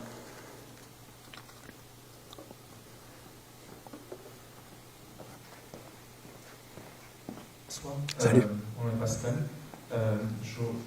Ma question se porte plus sur le lien que vous pourriez faire entre non, tu peux me tutoyer. Résurrection et altérité, dans le sens où comment est-ce qu'on peut vivre le fait que Dieu est vivant, que Jésus est vivant dans nos vies, en étant proche de nos frères, musulmans, juifs, qui n'ont peut-être pas le même parcours spirituel que nous. Comment est-ce qu'on peut vivre justement cette vérité-là, mais en étant confronté positivement et négativement à des personnes qui ne partagent pas peut-être notre propre vérité ou qui est différent de nous sur le plan spirituel. Comment est-ce qu'on peut vivre ça avec des personnes différentes? Oui, merci. Au début, je pensais dans ta question que tu t'en allais plus vers l'altérité chrétienne. Et ça m'a fait penser au passage que j'ai cité. Tu sais, Christ nous a fait revivre les uns avec les autres. Tu sais. Il nous a fait revivre pour marcher les uns avec les autres. Il parle ici du corps de Christ en harmonie. Puis ensuite, il vient toute une liste de comportements immoraux à délaisser dans l'Église parce qu'ils ne sont pas adéquats avec la nouvelle vie de la résurrection qui est en nous. Tu as employé le mot « frère », chose à laquelle je souscrirais si on parle de frères et sœurs d'humanité. Si tu parles de frères et sœurs au sens spirituel, je pense pas que j'ai l'impression que le Nouveau Testament ne va pas aussi loin que ça. Comme j'ai terminé en le disant, la résurrection est un événement radical qui impose une certaine radicalité chez celui et celle qui y croit. Autrement dit, le fait de déclarer que Jésus est Seigneur et Messie, que Dieu l'a ressuscité par la puissance du Saint-Esprit et l'a fait siéger à sa droite en tant que roi souverain, directeur exécutif de l'histoire, et qu'un jour il va revenir pour rendre ce règne-là manifeste et matérialisé, c'est une vérité je crois, dérangeante pour celui ou celle qui a de la misère à plier le genou devant ce Seigneur ressuscité. Maintenant, je crois que c'est impossible d'annoncer la résurrection dans un esprit contraire à la façon dont Christ lui-même a annoncé sa propre résurrection. Jésus a été l'homme le plus exclusif de toute la terre. Hein? Il n'a jamais parlé positivement d'aucun autre chef de religion. Il n'a jamais pointé vers aucune autre vérité que sa propre personne pour aller vers le Père. Mais en même temps, ça a été l'homme le plus inclusif de tous les temps. Les femmes, les pauvres, les enfants, n'importe qui, les handicapés, amenez-moi-les, sont tous bienvenus dans le royaume de Dieu. Donc, je me dis, personnellement, je veux refléter cette même exclusivité. Je crois vraiment qu'il y en a un qui est ressuscité. Il est le chemin vers Dieu. Est-ce que toute vérité est bonne à entendre? Oui. Est-ce qu'il y a des vérités chez nos frères musulmans d'humanité? Bien évidemment qu'il y a des vérités. Beaucoup plus peut-être même que dans l'idéologie agnostique ou séculière ou individualiste. C'est pour ça qu'on devrait avoir certains ponts qui nous amènent peut-être même plus rapidement à parler de la résurrection avec eux qu'avec quelqu'un qui croit juste qu'on est des amas de matière, des cellules, des réactions neurochimiques dans notre corps. Donc, avec un amour, une grâce débordante, mais Jésus n'a jamais négocié entre la grâce et la vérité. Et même sur cette croix-là, il se dit encore le Fils de Dieu, mais c'est avec un pardon extravagant. Père, pardonne-leur parce qu'ils ne savent pas ce qu'ils font. Donc, j'essaie de garder cette même tension dans ma propre altérité avec les gens autour de moi. Je vous aime, mais je vous aime tellement que si je vous aime vraiment, je vais vous parler de celui qui est ressuscité pour vos péchés. Quitte à payer de ma vie. Es-tu prêt à partager cette vérité-là au prix de ta vie?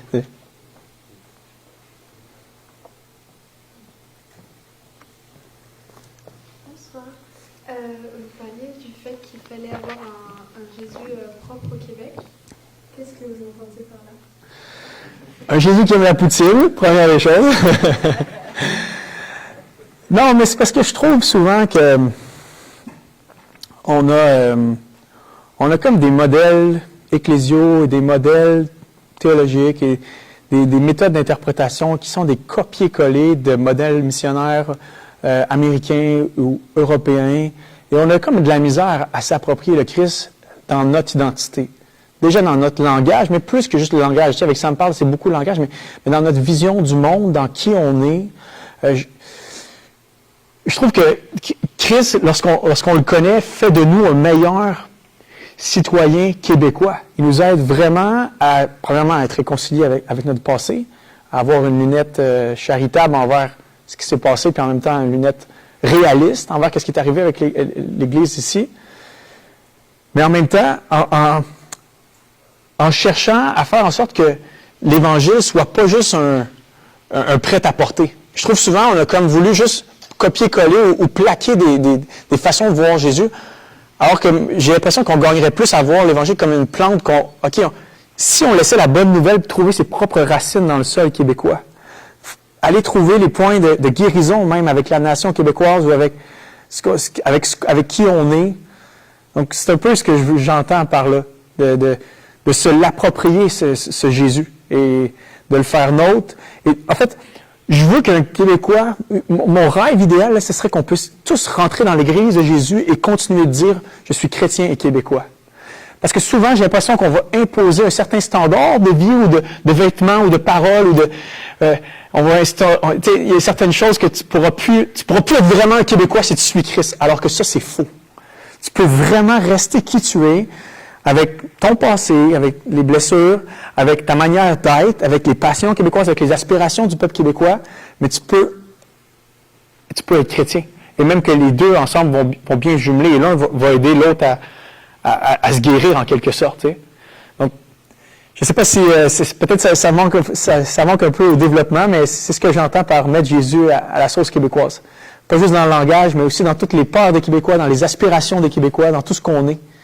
Voir comment Jésus peut devenir notre Seigneur à nous, et non pas juste comme le Jésus crucifié lointain de nos parents ou celui qu'on voit affiché sur les murs, mais vraiment un Jésus qui est proche, un Dieu immanent, pas juste transcendant. Merci pour ta question. Je veux passer la parole, mais y a-t-il quelqu'un qui avait une question? Tout le monde qui veut parler peut parler. Ok, c'est bon. Juste pour être sûr. on dirait qu'au Québec, si on sort du protestantisme, on dirait que dans les catholiques, on dirait que ce qu'on voit dans la plupart des communautés catholiques, c'est le modèle d'un catholique plutôt frêle et très vulnérable. On dirait qu'au Québec, qu'est-ce qui manque dans le catholicisme? Ce serait comme un modèle plus de force. Un modèle que les gens peuvent regarder de l'extérieur et se dire que le monde qui sont avec Jésus, c'est pas juste du monde qui pense qu'ils sont nés pour un petit pain ou qui sont dans la petite faiblesse, la petite misère. Je sais pas si tu comprends ce que je veux dire. J'aimerais ça savoir qu'est-ce que toi tu penses de ça. Je trouve ta remarque intéressante. Peut-être faudrait que je t'écoute un peu plus pour vraiment comprendre ce que tu présupposes, ou ce que tu penses en fait comme étant vrai, là, mais c'est sûr que dans la situation dans laquelle on se trouve, le péché du nominalisme n'est plus une option. Si tu es chrétien de nom, ça va se sentir, ça va se voir. Si tu es chrétien de tradition parce que tes parents, ou si tu es chrétien de réconfort dans le sens que toi, c'est juste le réconfort pragmatique d'être chrétien, mais en réalité, c'est pas vraiment une croyance qui explique ton existence, c'est pas une vérité existentielle, c'est pas la vérité qui explique toute ta vie, ben, je suis d'accord avec toi. Ça me donnera pas nécessairement envie d'aller dans ton église. Par contre, lorsque Christ devient ta vie, lorsque ça devient celui qui valide ton existence, celui lorsque tu deviens caché, ta vie devient cachée avec lui dans les nuages, là, autrement dit, il n'y a pas plus vrai que ça, ben après, tu n'as plus nécessairement besoin de te cacher. Tu n'as plus besoin de t'excuser d'être chrétien. T'sais. Il y a une certaine audace.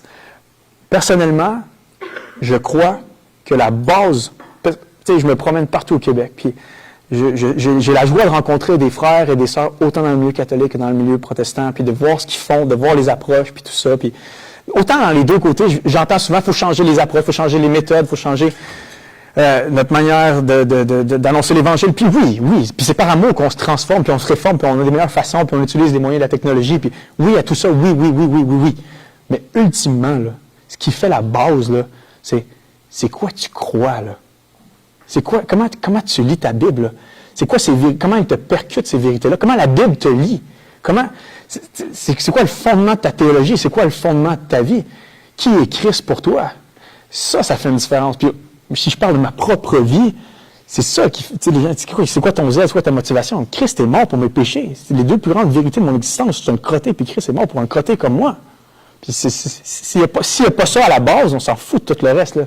Fait que j'ai l'impression que, autant chez les catholiques, même chez les protestants, de redécouvrir cet évangile-là qui n'est ni dilué, ni compromis, ni consensuel, ni naturalisé, ni aseptisé, mais la bonne nouvelle de Jésus qui est mort pour des pécheurs, c'est ça qui peut vraiment, je pense, propulser puis amener le Québec à entendre plus parler de Jésus.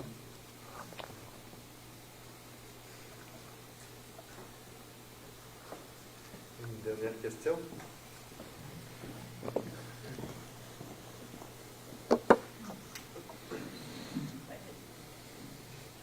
Pour moi, il faut le baisser quand même. Merci, fort intéressant. Vous avez très bien répondu à plusieurs remises en question de la véracité de la résurrection. Mais il y a encore une hypothèse que j'entends assez souvent, que j'aimerais qu'on examine rapidement pour la fin de la conférence. On va la régler, là. Oui, c'est ça. C'est une hypothèse qui fait écho à des choses qui ont déjà été mentionnées. J'entends souvent dire que la résurrection ne devrait être, pour reprendre la division expliquée par Arnaud, une vérité de cœur versus une vérité historique, j'entends dire qu'il faudrait accepter que la résurrection ne serait strictement qu'une vérité de cœur et non une vérité historique, en raison de la nature même des textes bibliques. Puis, pour expliquer cette hypothèse-là, souvent on invoque un exemple. On dit Homère, avec l'Iliade puis l'Odyssée, ce sont des textes appris par cœur par des aèdes qui ont été figés en texte, qui nous sont parvenus aujourd'hui. Pourquoi en fait, les gens établissent une comparaison entre l'Iliade, l'Odyssée et puis la Bible. Et c'est pas une comparaison qui se veut traiter les apôtres de menteurs. Je pense que c'est des gens qui veulent dire il y a des vérités dans l'Iliade, des grandes vérités sur la colère d'Achille, sur le cœur humain. Il y aurait des vérités dans la Bible qui sont encore plus grandes. Ouais. Mais c'est un peu vain que de tenter de trouver des preuves historiques qui sont comme d'un autre genre de vérité, qui n'appartiennent pas à celles que vous avez invoquées en disant Jésus est vivant parmi nous. Oui. C'est excellent, c'est bien. Je l'ai effleuré, mais je suis allé vite dans. Bon, Jésus ressuscité dans le cœur de ses adeptes, en quelque sorte. C'est très puissant, c'est très postmoderne, hein, ce que tu amènes. C'est vrai que c'est récent, mais ça date quand même. On l'entend, ça fait une couple de. Avec la montée du relativisme, la montée c'est ça. En fait, c'est le symbolisme ici. C'est de dire, au fond, on s'en fout si quelque chose est historiquement arrivé, mais quelle est sa puissance, sa portée de sens pour l'être humain, en quelque sorte. En fait, on ne va pas dire on s'en fout si c'est vrai, si c'est pas arrivé ou non dans l'histoire, mais c'est pas tant important. Hein? Puis ça, je l'entends souvent. C'est pas tant important si c'est arrivé ou pas. Est-ce que ça te propulse vers une meilleure vie? Ça te fait trouver un peu plus de réussite, un peu plus de bonheur? Si c'est oui, ben, ça devient, puis c'est pour ça que je dis relativisme, ça devient en quelque sorte une vérité pour toi. Je citais un de mes théologiens préférés, Henri Blocher. Le symbole sans la réalité s'évanouit. Le sens sans la réalité s'évanouit. Il arrive un moment où est-ce que, bien évidemment, que le sens de la résurrection propulse. Là, cette idée-là, elle est magnifique. Là, la vie qui dépasse la mort, l'amour qui vainc la haine, la perfection qui vainc l'odeur du péché. Bien évidemment que l'idée de la résurrection est une idée qui propulse des grands artistes, qui propulse des auteurs. Bien évidemment que la résurrection a une portée de sens éternelle. Là, je suis le premier à le dire. Mais il me semble que ces premiers témoins oculaires de la résurrection n'avaient pas en tête un sens d'abord et avant tout, mais un homme ressuscité de la chair, des os. Ils ont bu, ils l'ont vu, ils ont mangé avec, ils ont touché, ils ont mis la marque dans ses mains. Ils avaient en tête une réalité historique et c'est pour laquelle ils sont morts. Quand tu lis 1 Corinthiens 15, c'est ça qui transparaît. Et oui, on va faire une application de sens, puis on va en démontrer la portée de sens, mais je pense que, ultimement, si ce n'est pas une réalité, notre foi, elle est vaine. Elle va peut-être être propulsée, elle va peut-être être excitante, elle va peut-être être magnifique en tant que telle. Puis c'est souvent ce qu'on va chercher à dire des chrétiens, dans le sens ils se créent du sens, mais c'est magnifique. Après, qu'est-ce qu'ils peuvent faire avec ça? Si Jésus n'est pas historiquement ressuscité, là, j'ai pas envie de passer ma vie à en parler. Si Jésus n'est pas historiquement ressuscité, je serais un peu un arnaqueur d'enseigner ça à mes enfants comme une vérité. Il y aurait quelque chose qui manquerait. Si ce n'est pas une vérité factuelle, si ce n'est pas une réalité de l'histoire, ça finit par s'évanouir. Donc, c'est vraiment la réponse que j'offrirais à une personne. Le Nouveau Testament ne va pas dans ce sens-là, mais je ne pense même pas que l'être humain va dans ce sens-là. Oui, le sens a une énorme portée, mais est-ce qu'il est supporté par l'histoire? Oui. Juste pour ajouter, j'ai une idée qui m'est venue. C'est C.S. Lewis qui l'avait parlé. C'est que oui, c'est vrai, le Nouveau Testament, c'est un mythe, mais c'est le mythe vrai. Exact. C'est le vrai mythe. C'est le mythe qui vraiment transcende. Tous les autres mythes sont super importants. Ouais. Ils nous amenaient au Christ. Ouais. Ils nous transforment, ils ont transformé les civilisations. Le mythe d'Homère a aidé les Grecs énormément, tous les mythes anciens, mais ils ont préparé au Christ. Mais le Christ, c'est le mythe vrai qui a tout changé. C'est vrai, c'est un mythe, mais c'est le mythe vrai. Il n'y a rien à dire après C.S. Lewis. On écoute, c'est tout. Je pense que c'est la dernière question. À moins qu'il y ait quelqu'un qui a une question qui brûle les lèvres, là.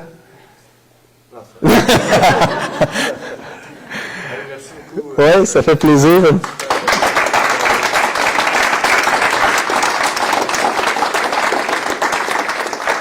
Est-ce qu'il nous reste du temps pour faire la petite... OK, on va y aller démocratiquement. J'avais eu une petite idée de faire avec vous une vidéo TikTok qui jouerait sur Ça me parle. Mais au lever de la main, personne n'a besoin de parler ou rien dire, ça va être vraiment juste quelque chose comme de théâtral. Au lever de la main, qui est partant pour la faire? OK, c'est à peu près ça. Qui de l'autre côté dit « Ah, moi, ça me tente moins? » Faudrait peut-être tu dis quoi tu vas proposer. OK. Grosso modo, il va y avoir quelqu'un ici avec son sel et quelqu'un en arrière de la salle, comme avec son sel aussi. Et je veux simplement que pendant 5 secondes, vous allez tous avoir l'air endormi. Genre, c'est plate ce qu'il dit. Puis là, quand je vais faire signe ça, ben, vous vous levez, puis pendant 5 secondes, vous êtes intrigué. Puis là, je vais faire ça, puis là, il faut que vous ayez l'air encore endormi. Là, je vais refaire ça, puis là, vous êtes un petit peu plus intrigué, un petit peu, comme, intéressé. Puis là, ça, 4 fois, en fait. Puis la dernière fois, c'est quasiment comme vous vous levez, c'est comme, c'est bon, tu sais. Puis moi, en fait, ce que je vais faire avec ça, c'est que je vais mettre une petite musique, ça marche bien sur TikTok, et là, je vais marquer comme, quand tu apprends à des gens que ils peuvent découvrir, ils peuvent créer leur propre sens dans la vie, puis là, ça va être ça, là, tu sais. Puis après, quand tu apprends à des gens qu'il y a un vrai sens qui peut être découvert dans ce monde, puis là, après, ça va être, quand tu apprends à des gens qui viennent de nulle part, qui sont ici pour rien et qu'il n'y a rien après la mort. Ça va être ça. Puis après, ça va être, quand tu apprends que tu as été pensé par quelqu'un, tu es aimé par ton Créateur et qu'il y a quelque chose après la mort, puis là, ça va comme, vous voyez le sens un peu? Puis le dernier, ça va être, quand tu apprends que Jésus, c'est juste un grand sage et un homme intéressant à écouter pour sa philosophie, puis là, ça va être, quand tu apprends que Jésus est le Fils de Dieu, mort et ressuscité pour le pardon de tes péchés. Puis là, ça vous tente-tu? Vous n'êtes pas obligé, là. Ça... Hey, vous allez peut-être donner des superstars après cette vidéo-là. Là. On essaye?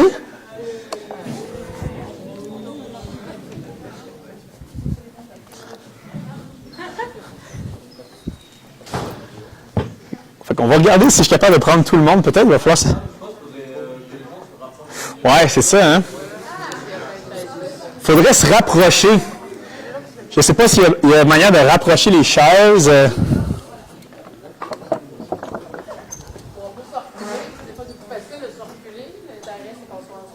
Ouais. Ben, soit serrer les chaises ou plutôt tout le monde dans le même coin, ouais. Ça en arrière ou pas? Sam, l'idée c'est qu'on soit assis au début. Ouais, l'idée ce serait d'être assis. Qu'on mette les chaises en Ouais.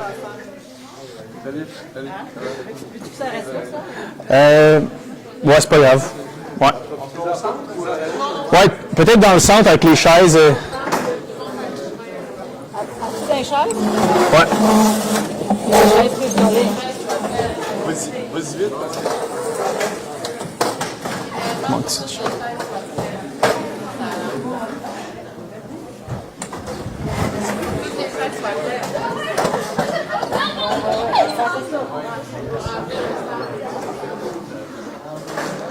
OK, c'est bon, ça, c'est bon, vous pouvez vous asseoir.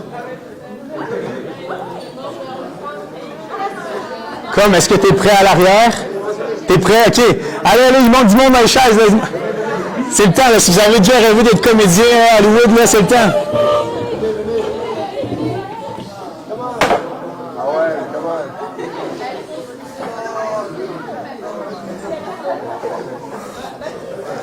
OK, c'est parfait. Il manque juste du monde en avant. Allez!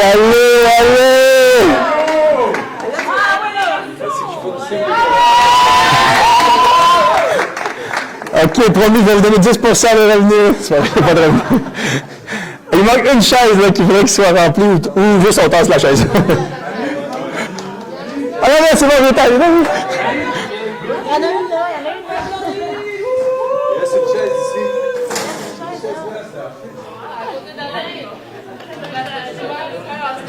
Fait que, comme tu es prêt en arrière, tu vois bien le groupe. OK. Donc, je vais lâcher le micro. Quoi? Ouais, on va faire une générale. Je vais la filmer quand même, là, mais... Fait qu'on se rappelle, OK? Au début, vous êtes tous down. Ayez l'air comme c'est vraiment ennuyant, là, ce qu'il dit, monsieur. Ouais, c'est ça, c'est parfait. C'est bon, ça. Fait que, après le premier pouce, ou en fait, le premier, je vais dire go, là. Le premier pouce en l'air. Là, vous vous réveillez un petit peu. C'est pendant 5 secondes. Après, on redescend, encore fatigué, et ainsi de suite. Mais il faut que ça grimpe jusqu'au 4e, OK? On peut peut-être en faire 5, voir si vous êtes bon dans votre dosage d'intensité. OK? Ça filme. Oh mon Dieu, c'est plate. C'est plate, la résurrection. Il n'y a rien. 3, 2, 1. Hop! OK, il se passe quelque chose, c'est intéressant. 3, 2, 1, on se rend là. C'est bon, c'est plus évident, c'est plate. OK, on va grimper en intensité dans 3, 2, 1, go!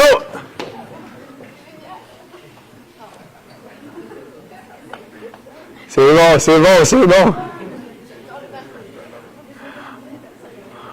On va se rendormir dans 3, 2, 1.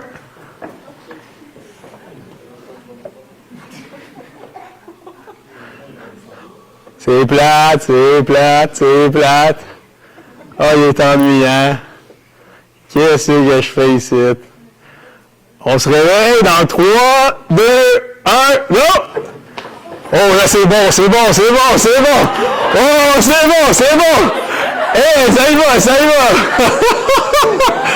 Oh! Oh!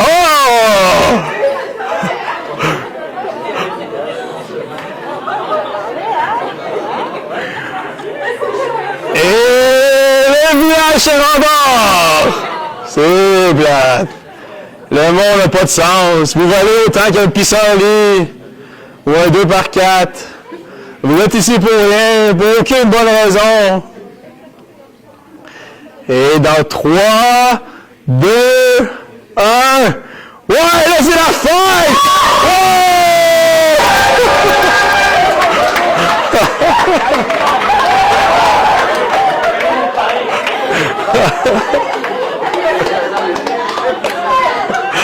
Hey, good job, guys! C'est parfait! C'est excellent!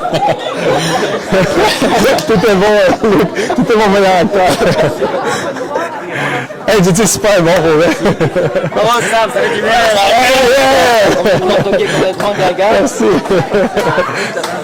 Merci, mec, c'est vraiment super ce que tu fais. Hey, merci, mon frère. Merci. T'as vraiment une belle éloquence, super talent. Ah, t'es gentil. En plus, ce soir, une petite fatigue qui était. Merci. Vraiment apprécié, mon frère.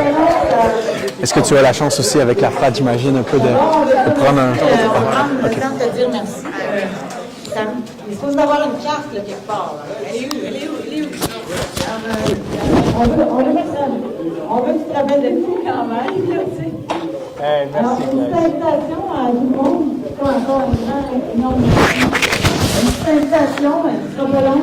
On ne regarde pas, là, on prend pas notre heure, je ne prends pas. S'il vous plaît. Alors, juste une petite invitation. Allô? Allô? S'il vous plaît, merci. Alors, juste une invitation le samedi 13 avril. Si vous allez regarder dans le petit tract, il s'en vient l'activité. Donc, si vous avez envie d'aller passer une journée à la campagne ou un week-end complet,